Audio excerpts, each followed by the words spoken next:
Yo, what up? It's Amaja, and I'm back with another video. And today we back with another horror reaction. And this is top 10 horror movies you have to watch twice. Not once, but twice. But hey, let's see the lineup for this one. They look like they got a whole bunch of classics and some of my favorites in it. Let's see about this. Here's Here's Johnny. Johnny.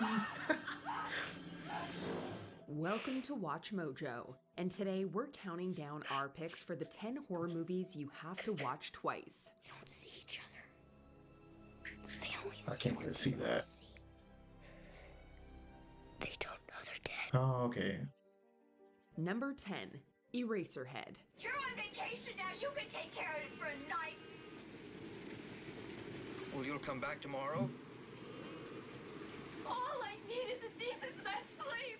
Like many of David Lynch's works, you could watch Eraserhead many times and always have a different interpretation. The surrealist director's first full-length film follows Henry Spencer as he raises his bizarre, misshapen child. Uh, Oh, you are sick.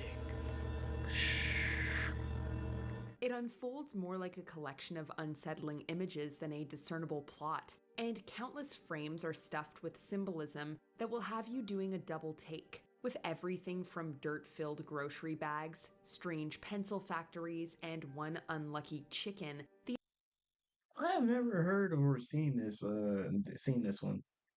I don't know. I'm learning this, like I said, you always gotta learn more and more as a horror fan. And I've never seen this one. amount of offbeat details can be overwhelming after just one screening.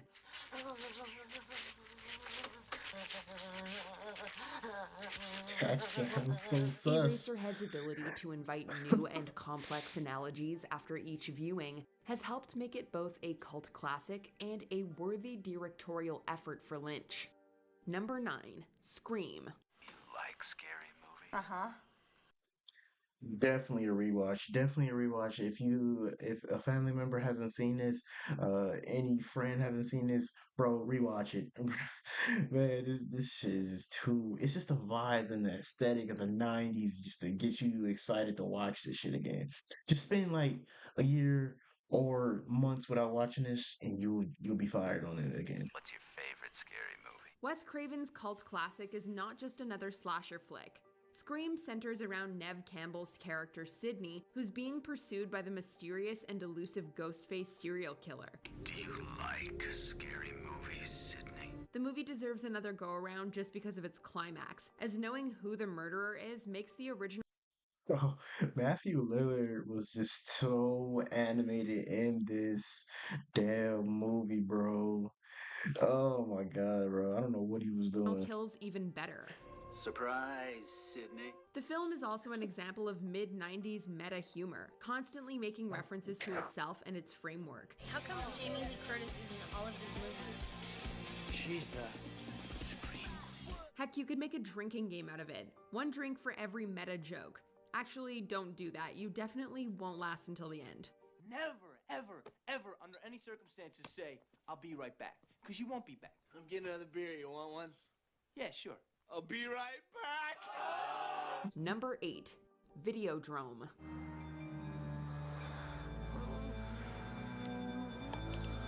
Watching a David Cronenberg film usually deserves multiple viewings, and Videodrome let his audiences know that early on.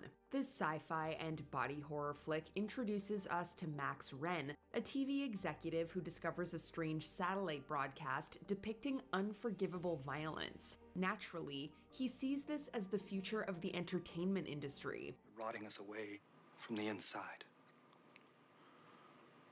We intend to stop that rot. During an initial watch, you might not be able to think far beyond the movie's shockingly disturbing content, but a closer look reveals plenty of allegory and social commentary. Media desensitization, misuse of technological performance platforms, and contemplations on the nature of reality are all explored here. Repeat screenings invite Videodrome's watchers to peel back its complex layers and contemplate the dark tale's relevance in our current digital society. Your reality is already. Oh, this shit is that deep? I'm gonna have to give it a look. Cause if this shit is that deep and still related to like, like now of 2025, I'm gonna have to give it a look. Half video hallucination. If you're not careful, it will become total hallucination. Hmm. You'll have to learn to live in a very strange new world. Number 7. The Others. Now she thinks the house is haunted. Our next entry is as mysterious as they come. Initially, The Others seems to be about Grace Stewart and her family being tormented by shady servants and supernatural occurrences. Cut to the twist, Nicole Kidman's character and her family are actually the ones who are supernatural, i.e. dead. In fact, Kidman took her children's lives and then her own out of grief, and they're now haunting the current occupants of the house. We're not dead! We're not Only finding this out at the end means that watching the horror thriller a second time will completely change how you see the others. Maybe you're a ghost too. Probably not though. Young Lydia said the very same thing when she Seems realized the three interesting. of us were dead. And that was the last time she ever spoke. Number 6. Us. Evil doppelgangers, mysterious underground tunnels, Oof, such a good movie. This is just such a good movie and so many twists and turns. I say when you watch it when you watch it like a second time, you literally be seeing like literally all the movements of what is gonna really happen at the end, and you'll see like maybe your mind is just playing tricks on you. Tim Heidecker in a half-serious role. There's a lot going on in this movie. Wait, 2 Tim Heideckers in the same movie? Now that's enough to make your head spin. In the follow-up to his critically acclaimed horror debut, Get Out filmmaker Jordan Peele ups both the weird factor and the thematic complexity. It's a family. Y'all scared of a family? Boogeyman's family. Us is many things, stylish, funny, and terrifying. But easy to understand is not on that list. It's not clear at this time if or how these people are connected to the attacks. What is that? They're forming what looks It's like them. Sure, the basic plot is simple enough. Evil doppelgangers rise from their subterranean world to murder and take the place of their surface-dwelling counterparts. But what does it all mean? Who are these people and what's up with those tunnels? Once you find out, it's time for a rewatch. Everything had to be perfect. I didn't just need to kill you. I needed to make a statement. Number 5. Jacob's Ladder. Thanks to Lewis Carroll and Alice in Wonderland, down the rabbit hole is a common way of saying that someone has crossed over into a surreal state or strange perspective. This isn't happening. What is happening? Get me out of here. There is no out of here.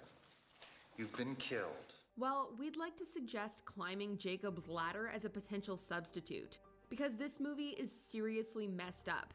Released in 1990 and starring Tim Robbins, Jacob's Ladder is a psychological thriller/horror film that takes you to the very darkest corners of the human psyche. You're a lucky guy, Jake. You must have friends in high places. Our protagonist, Jacob, is a Vietnam vet who, upon finding himself back home in NYC, is plagued by increasingly strange, violent, and grotesque hallucinations. Jacob's mind is not to be trusted, but we're almost exclusively tied to his perspective, making this one heck of a trip down the rabbit hole. Dream on. It seems like a movie that'd be like horrible to be high in. I swear to God. You smoke something before that, bro, that's gonna be horrible. I've never seen this, but noted to not smoke or something and like try to relax. God, no. Number 4. Saw. Hello, Amanda. Oof. You don't know me, but I know you. I want to play a game. In the first entry of the Saw franchise, audiences watched in fear as characters Adam Stanheight and Dr. Lawrence Gordon struggled to survive the first Jigsaw Killer game. If you do not, Say maybe the first 6 Saw movies are like watchable, rewatchable at least, but like toward the back end and like after that, I can't rewatch it. kill Adam by 6. then Allison and Diana will die. If you've already watched it once, you know that Jigsaw is actually very much present the whole time, just not in a way anyone could have predicted. This makes the film more enjoyable to watch a second time around, as does knowing Dr. Gordon's real fate thanks to Saw 3D.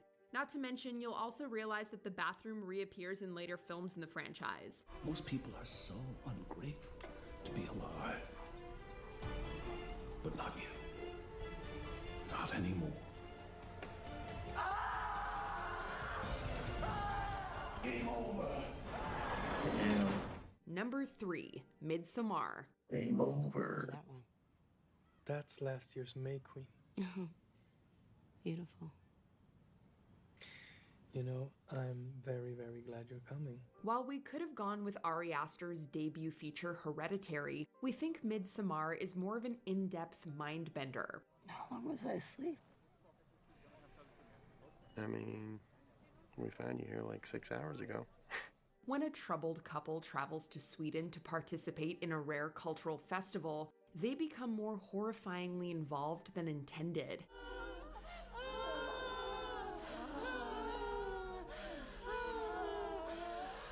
Strange. The concept was initially meant to be an obvious slasher movie, but Aster drew inspiration from his actual life to give the story thematic texture. It meditates on emotional trauma, disloyalty, and the collapse of relationships, all while creeping the bejesus out of the audience. On a second watch, you might better identify these themes and unearth the subtext of this strange tale, or you might further appreciate the thoroughly researched sets and costumes. Who knows? It might even help you through a difficult breakup. Number 2, The Sixth Sense. M. Night Shyamalan's brilliant psychological horror introduced audiences to a boy who can see dead people, and the dedicated child psychologist trying to help him. You are not a freak, okay? If you've been hiding under a rock for over 2 decades and you don't know the twist, we won't ruin it here. Do you want to tell me something? But suffice to say, there are countless hints throughout, and it takes I think I've never seen this one. I'm glad they said they're leaving out that. But I know this is like a whole classic. I've been like, shit for in the comments or anything for not seeing this. multiple viewings to notice them. Either way, after watching the end, you won't be able to watch it the same way again. It becomes a different movie, one much spookier, but also more poignant. They don't see each other. They only see what they want to see. They don't know they're dead. Before we continue, be sure to subscribe to our channel and ring the bell to get notified about our latest videos. You have the option to be notified for occasional videos or all of them. If you're on your phone, make sure you go into your settings and switch on notifications. Number 1, The Shining. I'm not gonna hurt you.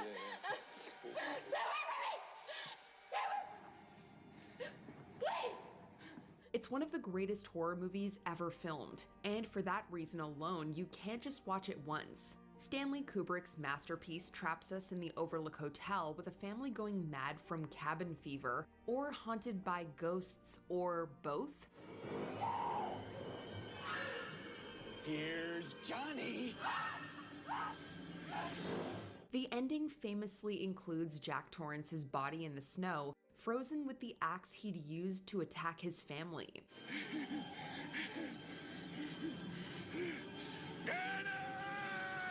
There's actually a deleted scene when we learn that police were unable to find Jack's corpse, which was meant to double down on The Shining's ambiguity. This unique Stephen King adaptation has prompted a lot of discussion about its meaning and inspired multiple interpretations of its imagery. Study up with multiple viewings before offering your analysis. Just don't bring up that moon landing theory. What horror movie left you scratching your head the first time you saw it? Let us know in the comments. It's a really good question. But I don't know if I can really get into discussing that one.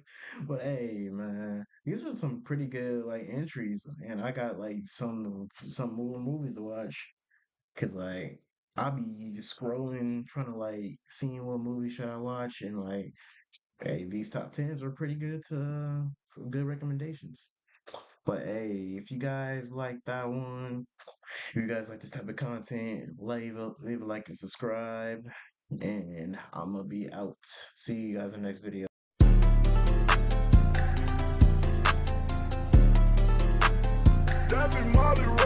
Fuck it, that oh yeah. Got a pipe full of red